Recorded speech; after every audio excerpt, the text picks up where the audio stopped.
Before we begin even thinking about creating a Gantt chart, we need to consider sequencing all of our tasks, determining the order in which they need to be performed, what comes before what, which tasks can be done simultaneously, and so on.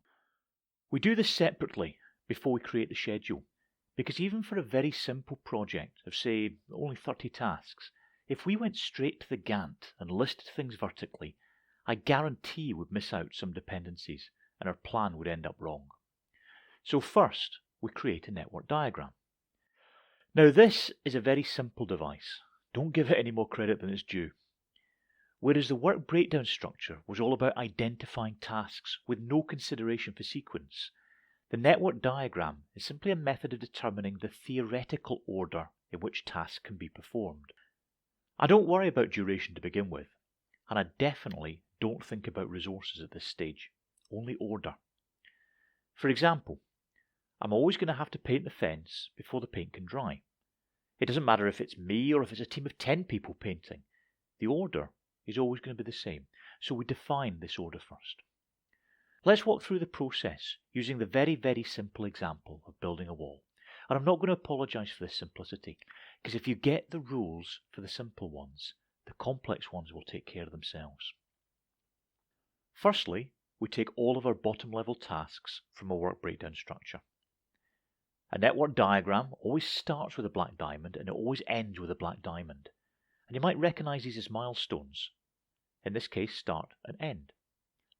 Then we simply look through all of our tasks and try to determine the theoretical order in which all of these can be done.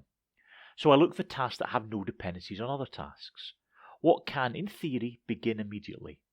So in this case, order concrete, order bricks. And also we could start digging the foundations. And all these things could begin straight away, so I connect them to the start.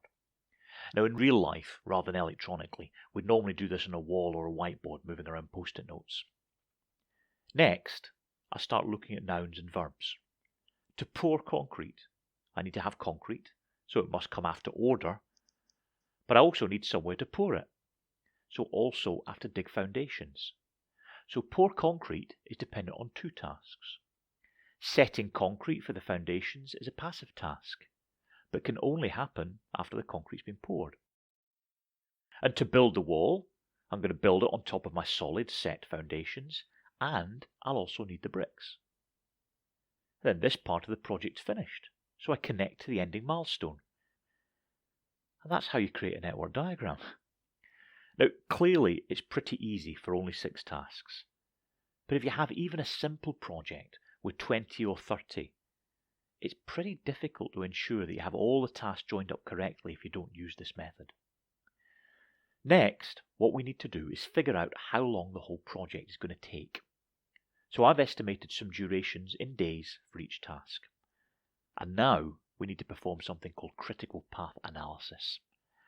I'm not going to go through this in any detail right now, as there can be some unnecessarily complicated methods involved. And to be honest, for these sessions, I'm more interested in thinking about how I use the information to make my life easier, so the application, than actually going through the numerical process or the theory with you today. But if you're really interested, we cover this in more detail in webinars and face-to-face training courses. Basically, we look at our network. Using the durations, we figure out which is the longest sequence of tasks. And the longest path through the project is called the critical path. And in this case, it adds up to 21 days in total duration. This assumes that certain tasks can be done simultaneously, and it's critical because if any of the tasks in red are delayed, it will delay the whole project. So these are the ones that you focus on first. If you have a team of people, you put your best, most reliable people on these tasks. If you have risks on these tasks, you address them first, because they cannot be delayed without delaying the whole project. That implies that there may be some tasks that aren't critical, and if they're delayed a wee bit, we don't need to worry as much. This permissible delay is called float or slack, and when we get to the Gantt chart, we will look at the uses for this. But that's activity sequencing. Obviously, the more complicated the phase or the project you're looking at, the more complex this becomes, but it's just a matter of following the rules. So in summary, get your tasks in theoretical order. Don't consider resources.